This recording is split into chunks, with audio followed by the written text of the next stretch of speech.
tentojnë ndoshta të zbatojnë edhe ligjin. Po pa diskutim që kemi një tentativë të pastër për të penguar sistemin e drejtësisë. Kjo duket më së hapta, si domethënë.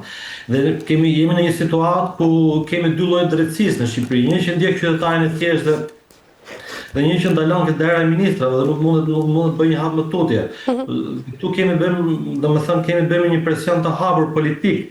Me një dhe që ndoshta kjo do shoqërohet në ideologjinë e reformave për sistemin e drejtësisë do të shoqërohet me masa për t'i ulur vlerën për mos ta lënë sistemin e drejtësisë që të bëjë punën e tij. Unë kështu e kuptoj.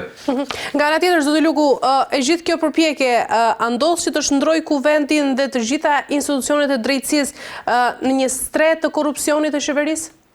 Nëse fasada e Ramës dhe mbështetësve të tij do të funksionojë, pa diskutim që do të kemi shndërrimin e një sistemi drejtësie totalisht falso, i pavlefshëm, ku sistemi drejtësisë mund godasë qytetarin e thjeshtë në shoj kësaj pike dhe nuk mund godasë dot njerëz të kupoles, nuk mund godasë dot njerëz të qeverisë dhe nuk mund godasë dot as parlamentit, qofshin të opozitës apo të opozitës. Por çfarë do ndodh nga ana tjetër me reformën në drejtësi, ajo që u krijua, pra nëse kryeministri përdor të gjithë fuqinë e tij politike për të ndalur këtu spakun dhe për të mbrojtur zyrtarët e tij përfshirë këtu në të gjitha aferat korruptive? Nëse strategjia theksoj përsëri e kryeministrit do të funksionojë, ne do të kemi një ndërhyrje të fortë në sistemin e drejtësisë dhe qytetarët do të pësojnë një zhgënjimin e rrallës, domethënë qytetari sot është zhgënjur totalisht nga politika shqiptare dhe vetëm shpresë që ka është sistemi i drejtësisë dhe spaku në veçantë.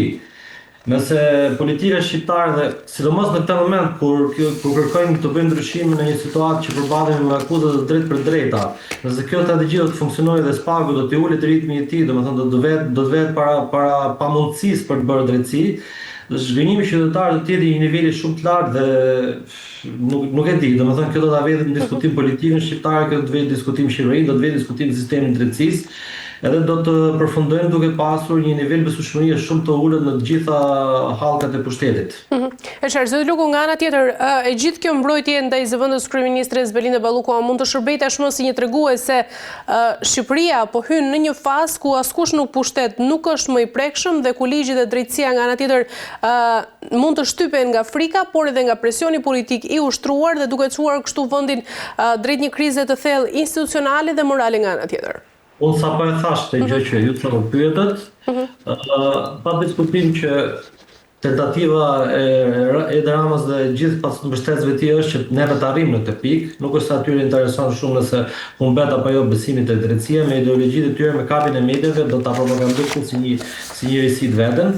Nuk do të jetë lehtë sepse nuk është vetëm faktori vendas, është edhe faktori ndërkombëtar ai që ka një ndikim mjaft fort në sistemin tonë të drejtësisë. Personalisht, për aq sa më takon dhe për aq sa mundësitë kam dhe për votën që kam në parlament, nuk do të mbështet kur asnjë lloj iniciative që do ta vende sistemin drejtësisht në një pozitë ku do të ulte aty forca dhe do ta bëjë të diskutueshëm ushtrimin e drejtësisë për gjithë njerëzit në mënyrë të barabartë. Nga ana tjetër janë mbyllur 34 kontrollet e urdhëruara nga SPAK, zoti Luku, për dosjen e zëvendës kryeministres dhe shumica e cilëve janë vetë stafi i Ministrisë së Infrastrukturës dhe Energjisë. I gjithë ky aksion i SPAK a mund të interpretohet ndoshta si një mesazh politik ndaj zyrtarëve të lartë të qeverisë? Unë mendoj që SPAK do të lënë të bëjë detyrën e tij. Sot betejë vërtet fakt politike nuk është mes partive politike, por është mes drejtësisë së pavarur dhe kapjes së shtetit. Se lejmë që politika të intimidoj SPAK për të mbrojtur bashkëpunëtorët e kryeministit, ne do vrasim shpresën e fundit për Shqipërinë europiane, ku ligji nuk është i barabartë për të gjithë. Dhe lufta e drejtësisë me politikën në këtë rast nuk është luftë politike. Nga njëra anë, njëra kollonë e pushtetit kërkon të bëjë punën e saj duke ushtruar drejtësi, dhe nga ana tjetër kemi një politikë e cila politika e qeverisë, sepse opozita nuk është se ka një gjë të madhe ndër dhe opozita ka treguar mbështetjen e saj në SPAK. Dhe për gjithë përpjekjet e qeverisë për ta ndaluar SPAK-un që të ushtrojë detyrën e tij, për ta ndaluar SPAK-un që të vendosë drejtësi. Duhet të jetë halli madh për Partinë Socialiste, për zëvendës kryeministrin dhe për kryeministrin në këtë situatë. Jam i sigurt që do të ketë hallkat e tjera që të çojnë pa diskutim te kryeministri, se ndryshe Edi Rama ka treguar në shkruan që nuk do ta vendoste veten në një pozitë të tillë në një luftë të hapur me sistemin e drejtësisë. Kështu që t'ja lejmë nuk do t'jetë lehtë për ta, ne do bëjmë gjithë përpjekjet tona maksimale për t'i ndaluar. Përdorimi i tet, ne kemi folur dhe me kolegët tanë socialistë, të cilët janë pjesë e parlamentit dhe të gjithë shohin absurde, dorëzimin e imunitetit, ose dorëheqjen e menjëhershme që duhet bënte zonja Balluku në momentin e parë që ju vu në dieni akuzat, por kjo nuk ka ndodhur. Dhe ata, po t'i lesh votojnë të lirë, shumica e tyre janë dakord që ta votojnë heqjen e imunitetit të Belinda Ballukut apo dhe emrave të tjerë që do të vinë më pas. Të jeni sigurt që do ketë bolla emra të tjerë.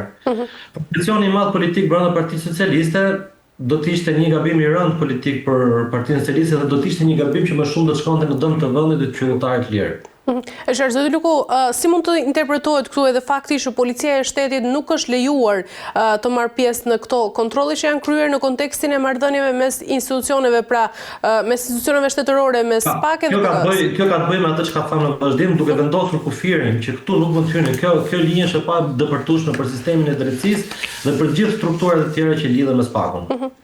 Mirë, zoti Luku, kalojmë tek një tjetër çështje e cila është edhe hetimi ndaj Jakshit. Si e shpjegoni ju faktin që një dosje kaq e rëndë për manipulime tenderash, pastrim parash dhe pengmarrje në vendin tonë duket se lidhet me zyrtarët e lartë të qeverisë dhe një rrjet kriminal të strukturuar dhe ato ndërhyj drejtësia në mënyrë të pavarur, apo nga ana tjetër kryeministri Edi Rama do të përdor ndoshta edhe ndikimin e tij politik për të mbrojtur edhe bashkëpunëtorët e tij më të afërt?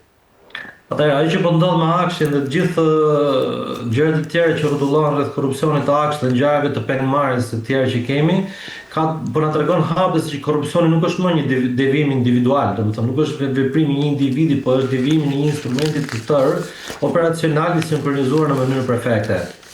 Unë mendoj që sistemi i drejtësisë, rasti i Akshit dhe i Belinda Ballukut dhe i zëvendës kryeministres do të trajtohen dhe presioni politik që qeveria po bën i përkasin të njëjtës çështje. Nuk mund të jenë dy çështje të ndara nga njëra tjetra. Kështu që presioni politik në rastin e Aksh është i njëjtë dhe shumë i lidhur me presionin politik që bëhet që ka të bëjë me vendosjen e drejtësisë dhe me heqjen e imunitetit të zëvendës kryeministres. Si është e mundur, zoti Luku, që një biznesmen si Geron Meçe të rëmbehet dhe kërcënohet për të tërhequr të gjitha ankimimet e tij në tendera? Kjo ka të bëjë në fakt me atë që është halli më i madh sot që pas rezultatit jo të drejtë, të themi, domethënë që pas vjedhjes së pushtetit në një mënyrë flagrante nga Edi Rama, domethënë 83 ose 86 mandate fatikisht, domethënë atë ka bërë që përballet me hallin më të madh që ka të bëjë me qeverisjen. Sot problemi i Edi Ramës në fakt është qeverisja. Ka goxha të vështirë qeverisja, autoria e pushtetit e ka nxjerrë nga kontrolli. Të gjithë ne sot përballemi me një situatë që po ta aplikosh në një institucion ti nuk merr dot përgjigje, kushdo qoftë biznesmen ose kushdo qoftë qytetar i lirë nuk merr dot përgjigje për asnjë për aplikimin më të lehtë që mund bëj, qoftë për atë online që kryeministri reklamon shumë, nëse nuk gjen këto metodat e thjeshta të ndërhyrjes, metoda që duhet ushqyer edhe rrota e famshme e korrupsionit. Fakti i pengmarrjes së zotërisë në fjalë, zotëria vetë ka qenë pjesë e mekanizmit të korrupsionit. Nuk tregon gjë tjetër vetë se kemi të bëjmë me një pushtet i cili po çmendet, i cili po del jashtë kontrolli, i cili nuk ka më frikë për policinë, i cili nuk ka më frikë sistemit drejtësisë, pa diskutim që këto frika nuk mund të largohen dot nëse ti nuk ke përkrahjen e kryeministrit. Domethënë të gjitha këto gjëra për mendimin tim nuk bëhen pa një aprovim të atij që ka butonin kryesor të këtij korrupsioni, të kryeministrit dhe të gjithë strukturës së tij të vogël. A ka rrezik, zoti Luku, që mbas gjitha këtyre skandaleve që po ndodhin tashmë SPAK dhe prokurorët e tjerë të ndihen ndoshta të penguar për të hetuar dhe duke krijuar këtu edhe një klim frike brenda sistemit të drejtësisë? Patjetër që ka.